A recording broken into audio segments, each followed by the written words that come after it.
नमस्कार दोस्तों, स्वागत है आप सभी का मेरे चैनल सक्सेस पॉइंट में। और आज हम राष्ट्रपति से संबंधित अगली क्लास के बारे में बात करेंगे। साथ साथ उपराष्ट्रपति से संबंधित सभी विशेषताओं के बारे में बात करेंगे। तो प्लीज़ जो बच्चे चैनल पर नए हैं वे एक बार प्लीज़ चैनल को सब्सक्राइब कर दें, लाइक कर दें और बेल आइकन प्रेस कर दें। मेरे आने वाले सभी लेक्चर देखने के लिए आप पॉलिटी के सभी लेक्चर देखने के लिए सक्सेस पॉइंट चैनल पर जाकर प्लेलिस्ट में जाकर सभी लेक्चर शुरुआत से देख सकते हैं। और आज हम बात करते हैं राष्ट्रपति की वीटो शक्ति के बारे में कि आखिरकार राष्ट्रपति की वीटो शक्ति किस प्रकार का प्रावधान किया गया है। तो मैं आपको बता दूं कि संविधान द्वारा पारित कोई भी विधेयक केवल तभी अधिनियम बनता है जब वह राष्ट्रपति से सहमति प्राप्त कर लेता है। विधेयक प्रस्तुत होने पर राष्ट्रपति के पास 3 विकल्प होते हैं। पहला विकल्प तो यह है कि राष्ट्रपति विधेयक पर अपनी स्वीकृति दे सकता है। दूसरा, वह विधेयक पर स्वीकृति सुरक्षित रख सकता है। तीसरा, वह विधेयक को पुनर्विचार के लिए एक बार लौटा सकता है। यानी अगर हम बात करें तो संसद के 3 स्तंभ होते हैं, जिनमें लोकसभा, राज्यसभा व प्रेसिडेंट। तो कोई भी विधेयक लोकसभा से पारित होने पर, राज्यसभा से पारित होने पर राष्ट्रपति के पास जाता है और राष्ट्रपति उसे पारित कर दे तो वह तभी अधिनियम बन सकता है, और उस पर राष्ट्रपति अपनी सहमति दे दे तो वह अधिनियम बन जाता है। परंतु राष्ट्रपति के पास इस व्यवस्था के लिए 3 विकल्प हैं। या तो वह विधेयक को अपनी स्वीकृति दे सकता है, या अपनी स्वीकृति सुरक्षित रख सकता है, या विधेयक को पुनर्विचार के लिए एक बार लौटा सकता है। इन सभी प्रावधानों के साथ, इन 3 वीटो के लिए राष्ट्रपति के पास 3 प्रकार की वीटो का प्रावधान है। परंतु भारतीय संविधान में कहीं भी वीटो शब्द का उल्लेख नहीं किया गया है। तो हम बात करते हैं कि आखिरकार राष्ट्रपति को कौन कौन सी वीटो दी गई है। तो पहली वीटो अत्यंतिक वीटो, जिसमें विधेयक को वह अपने पास सुरक्षित रख लेता है। जबकि दूसरी वीटो, जिसे निलंबनकारी वीटो कहा जाता है, इसमें वह विधेयक को पुनर्विचार के लिए एक बार लौटा सकता है। पॉकेट वीटो, इस पर राष्ट्रपति ना तो अस्वीकार करता है ना ही उसे लौटाता है, बल्कि पॉकेट यानी जेब, वह अपनी जेब में रख लेता है, जिसे जेबी वीटो भी कहा जाता है। अगर हम बात करें कि 24वें संविधान संशोधन के तहत विधेयक पर अपनी स्वीकृति देने के लिए बाध्य था, यानी 24वें संविधान संशोधन के तहत विधेयक पर अपनी स्वीकृति देने के लिए राष्ट्रपति बाध्य था। अब हम बात करें राज्य विधायिका पर राष्ट्रपति की वीटो कि आखिरकार राज्य विधायिका पर राष्ट्रपति की वीटो का प्रावधान किस प्रकार किया गया है। तो राज्य विधायिका द्वारा पारित कोई विधेयक तभी अधिनियम बन जाता है जब राज्यपाल या राष्ट्रपति अपनी स्वीकृति दे दे। कोई विधेयक राज्य विधायिका द्वारा पारित कर राज्यपाल के विचार के लिए, उसकी स्वीकृति के लिए भेजा जाता है। इसलिए राज्यपाल के पास 4 विकल्प होते हैं। यानी कि अब देखते हैं कि राज्यपाल व राष्ट्रपति में वीटो शक्ति किस प्रकार की व्यवस्था की गई है। तो कोई भी विधेयक या कोई भी बिल जब राज्यपाल के पास स्वीकृति के लिए भेजा जाता है तो राज्यपाल के पास 4 विकल्प होते हैं, जबकि राष्ट्रपति के पास 3 विकल्प थे और राज्यपाल के पास 4 विकल्प हैं। अब ये 4 विकल्प किस प्रकार हैं, इन पर हम बात करते हैं। पहली, राज्यपाल विधेयक को स्वीकृति दे सकता है। दूसरी, वह अपनी स्वीकृति सुरक्षित रख सकता है। तीसरी, वह विधेयक को राष्ट्रपति के विचाराधीन आरक्षित कर सकता है। यह बहुत इंपॉर्टेंट बात है कि वह एक अलग विशेषता कर सकता है कि वह विधेयक को राष्ट्रपति के विचाराधीन आरक्षित कर सकता है। वह विधेयक को पुनर्विचार के लिए लौटा सकता है। जब कोई विधेयक राज्यपाल या राष्ट्रपति के विचाराधीन आरक्षित किया जाता है तो राष्ट्रपति के पास 3 विकल्प होते हैं। यानी जब कोई विधेयक या कोई भी बिल राज्यपाल द्वारा राष्ट्रपति के विचार हेतु भेजा जाता है तो उस समय राष्ट्रपति के पास 3 विकल्प हैं। पहला, वह अपनी स्वीकृति दे सकता है, अपनी स्वीकृति सुरक्षित रख सकता है। वह राज्यपाल को निर्देश दे सकता है कि वह विधेयक यदि धन विधेयक नहीं है, राज्य विधायिका के पास पुनर्विचार के लिए लौटा दिया जाए। यानी कि राष्ट्रपति के पास उसके बाद 3 विकल्प होते हैं। अगर हम बात करें राष्ट्रपति के अध्यादेश के बारे में, यह आपको बहुत अच्छी तरीके से पता होना चाहिए कि अध्यादेश का मतलब क्या होता है। तो संविधान के अनुच्छेद 123 में राष्ट्रपति के अध्यादेश के बारे में बताया गया है। राष्ट्रपति को यह शक्ति उसे अप्रत्याशित अवलंबन मामलों में निपटाने हेतु की गई है, परंतु इस शक्ति का प्रयोग वह 4 सीमाएं हैं। इस शक्ति का प्रयोग राष्ट्रपति 4 सीमाओं के आधार पर कर सकता है। जैसे अध्यादेश केवल तभी जारी हो सकता है जब संसद के दोनों सदन अथवा दोनों में से कोई एक सदन ना चल रहा हो, या उस समय जारी किया जा सकता है। जब दोनों सदनों में से एक का सत्र ना चल रहा हो, उस कंडीशन में भी इसे जारी किया जा सकता है। दूसरी कंडीशन हम बात करें, अध्यादेश केवल तभी जारी किया हो सकता है जब इस बात को संतुष्ट हो जाए कि मौजूदा परिस्थिति ऐसी है कि तत्काल कार्रवाई करना आवश्यक है। यानी अध्यादेश केवल तभी जारी हो सकता है जब इस बात से संतुष्टि हो जाए कि मौजूदा जो परिस्थितियां हैं वह ऐसी परिस्थितियां हैं कि इसके लिए तत्काल कार्रवाई करना आवश्यक है। अगर हम अगली विशेषता पर बात करें तो सभी मामलों में अध्यादेश जारी करने की शक्ति केवल समय अवधि को छोड़कर कानून बनाने की शक्ति संवितरण है। यह 2 विशेषता है। अब बात करते हैं इस पर कि सभी मामलों में अध्यादेश जारी करने की शक्ति केवल समय अवधि को छोड़कर संसद की कानून बनाने की शक्ति के समान है। जिस पर संसद कानून बना सकती है वह सभी कानून अध्यादेश में लाए जा सकते हैं। अध्यादेश भी वही संवैधानिक सीमाएं हैं जो संसद द्वारा बनाए गए कानून की सीमाएं हैं। यानी अध्यादेश की वही संवैधानिक सीमाएं होती हैं जो संसद द्वारा बनाए गए कानून की सीमा होती है, और अध्यादेश जिन पर संसद कानून बना सकती है उन पर ही लागू होता है। जैसे संसद कानून बनाती है ऐसा ही अध्यादेश कानून बना सकता है। अगर हम चौथी कंडीशन पर बात करें तो संसद सत्रावसान की अवधि जारी अध्यादेश की पुनर्बैठक होने पर यदि दोनों सदनों से पारित हो जाए तो वह कानून का रूप धारण कर लेता है। यदि इस पर संसद कोई कार्रवाई नहीं करती तो संसद की दोबारा बैठक 6 सप्ताह पश्चात अध्यादेश समाप्त हो जाता है। यानी कि अब आपको पता है कि सदन 6 माह के बाद जरूर खुलता है। अगर मान लेते हैं संसद का कोई सदन ना चल रहा हो या कोई सदन ना चल रहा हो, ना लोकसभा चल रही हो ना राज्यसभा चल रही हो, तो ऐसी स्थिति में राष्ट्रपति अध्यादेश जारी कर सकता है। परंतु सदन सत्रावसान की अवधि के जारी अध्यादेश की पुनर्बैठक जब भी बैठक होने पर वह दोनों सदनों से पारित होना चाहिए। यानी जब 6 माह बाद सदन की दोबारा बैठक होगी तो यह पारित होना चाहिए। यदि यह पारित नहीं होता, यदि यह पारित हो जाता है तो यह कानून का रूप धारण कर लेता है, और यदि यह कार्रवाई नहीं होती तो संसद को दोबारा बैठक के 6 सप्ताह पश्चात अध्यादेश को वापस समाप्त कर दिया जाता है। अगर आपसे पूछें कि एक अध्यादेश की अधिकतम सीमा कितनी है, तो अगर आप बता सकते हैं तो प्लीज़ कमेंट सेक्शन में मुझे बताएं कि अध्यादेश की अधिकतम सीमा कितनी होती है। फिर भी मैं आपको बता दूं, अध्यादेश की अधिकतम समय सीमा होती है 6 माह और 6 सप्ताह।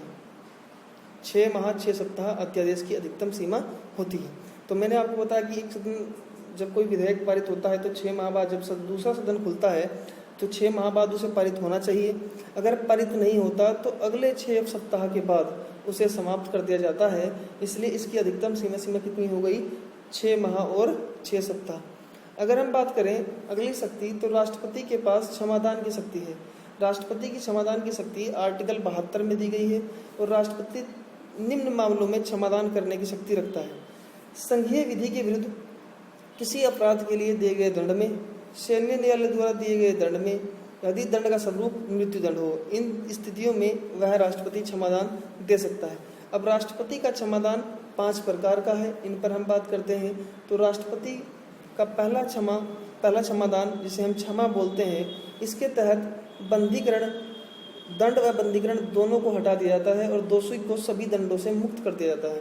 यानी कि इस क्षमा का मतलब ही क्या है? माफ़ी। यानी कि इसके तहत राष्ट्रपति किसी भी अपराधी को बंधीकरण या दंड के लिए दोषी को सभी दंडों से पूर्ण मुक्त कर देता है। अगर हम बात करें दूसरे क्षमादान की, जिसका नाम है लघुकरण, तो दंड का स्वरूप बदलकर कम करना।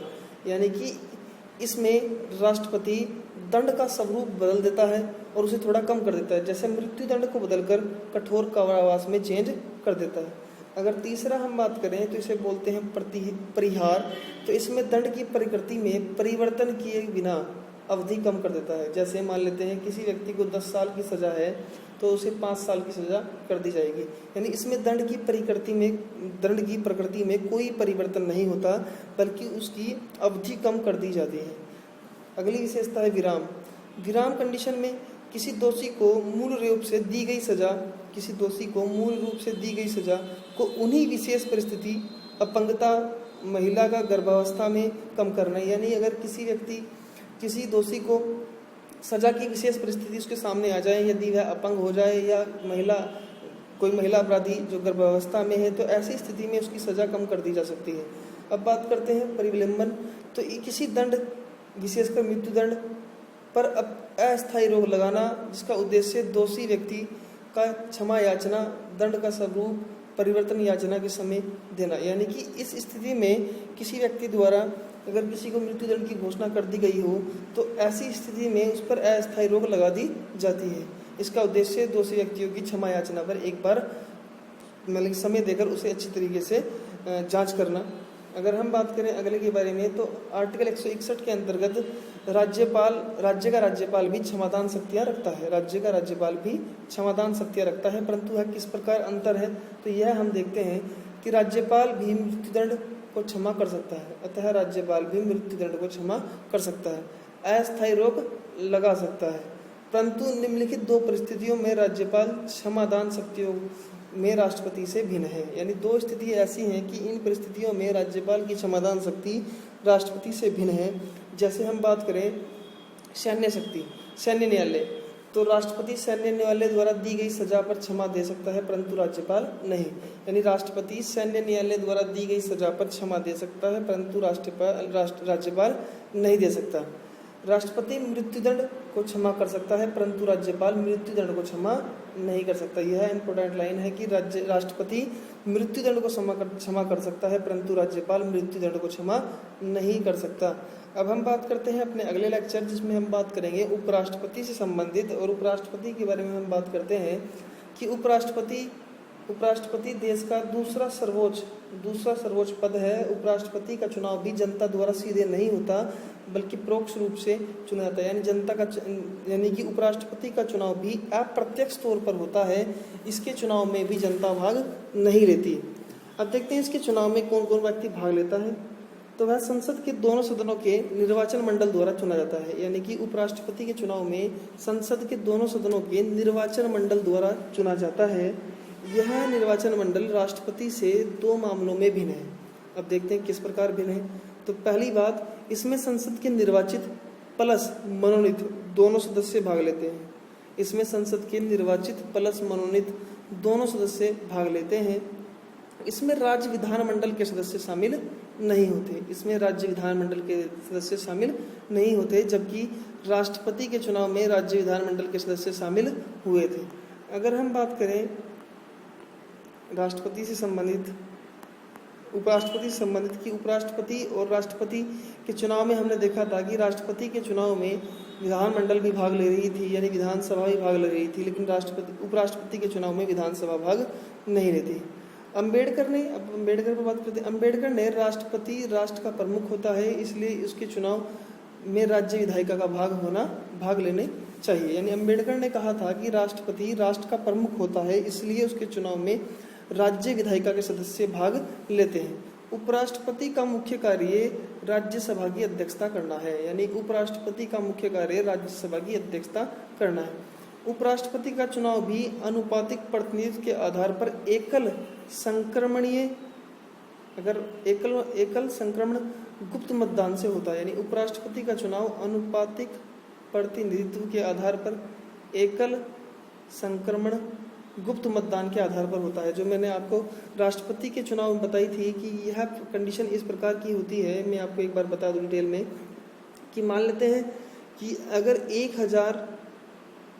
1000 मतदाता हैं और इसके लिए आपके पास 4 कैंडिडेट हैं, A, B और C और D। तो इसमें जो व्यक्ति वोट करने के लिए आता है वह चारों कैंडिडेटों को अपनी वोट देता है। मान लेते हैं कोई व्यक्ति वोट देने के लिए आया और कोई MP या कोई MP वोट करने के लिए आया, तो उसकी पहली पसंद मान लेते हैं B है, दूसरी पसंद C है, तीसरी पसंद D और चौथी पसंद A है।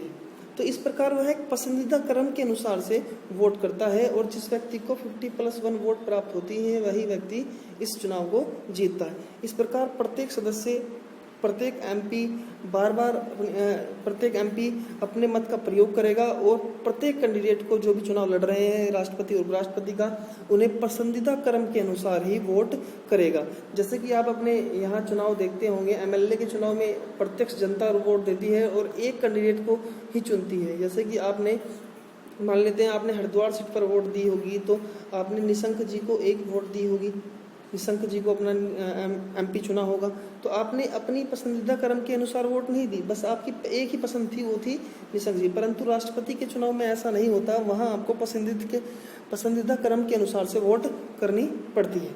अब हम बात करते हैं कि राष्ट्रपति की अर्हताएं, कि राष्ट्रपति बनने के लिए किस प्रकार की, उपराष्ट्रपति बनने के लिए क्या अर्हता होनी चाहिए। आप भारत के नागरिक होनी चाहिए, आपकी आयु 35 वर्ष पूर्ण कर चुकी होनी चाहिए, आप राज्यसभा का सदस्य बनने की योग्यता रखते हो। जैसे वहाँ आपको बात कही गई थी कि राष्ट्रपति के चुनाव में आप लोकसभा का सदस्य बनने की बात करती थी, यहाँ आपको राज्यसभा के सदस्य बनने की योग्यता की बात की गई है। वह किसी लाभ के पद पर ना हो, यानी कि राष्ट्रपति किसी लाभ के पद पर ना हो, और उपराष्ट्रपति के पास 20 प्रस्तावक, 20 अनुमोदक व जमानत राशि 15,000 रुपये होनी चाहिए।